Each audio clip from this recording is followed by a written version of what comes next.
I know you feel cringe. I know you feel annoying, and I know you feel like, oh my gosh, how embarrassing is this? Constantly posting my music. Listen up. It's 2026. This is what we have to do now. Unfortunately, you have to be in front of everyone's face at every single second.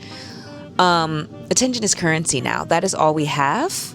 And that's what you need to succeed. Okay, yes, you could be creative about it. Oh yeah, you could be cinematic sometimes, but what people really need is human connection.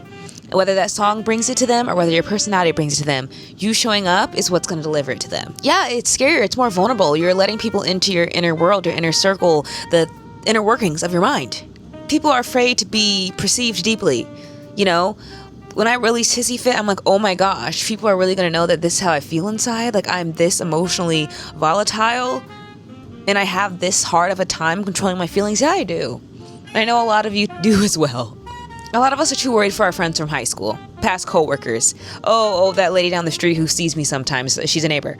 Oh my gosh, we all have our own trajectories. We all have places that we want to be. If you are still worried about little Susie from high school, first of all, are you even at the high school? No. Is the high school the say all and be all?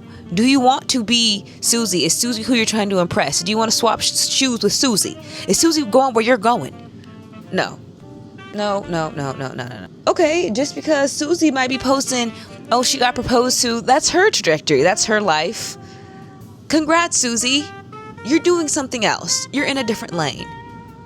Everyone is. There's a weird psychological gap of, oh yeah, I just do music sometimes, it's a hobby, it's whatever.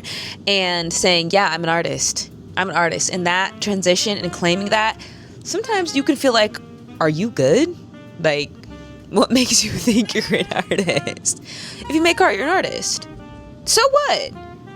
Every artist, there's documentation somehow, some way of their larval state before they bloomed into a butterfly. It's just the internet, it makes it feel so much more intense, okay? As artists, a lot of times we wait to feel confident before we post.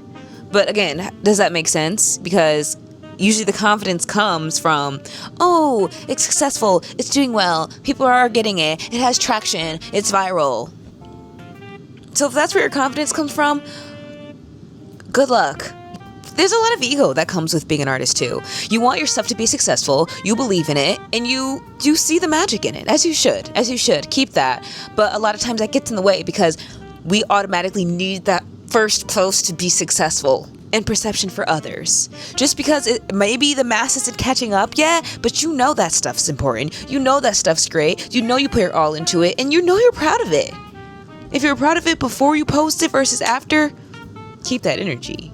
Nowadays, it's hard. Sometimes as an artist, you feel like you need to be this fully perfected, curated masterpiece before anyone can see you. But what I really love, and the artists that I'm really a fan of, is the ones who show us the journey, every step of the way, the missteps, the vocal cracks. Oh, I'm crying on the floor. This didn't sell. Like, that stuff is golden.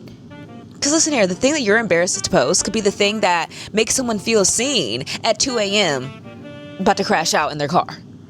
And that's that on that.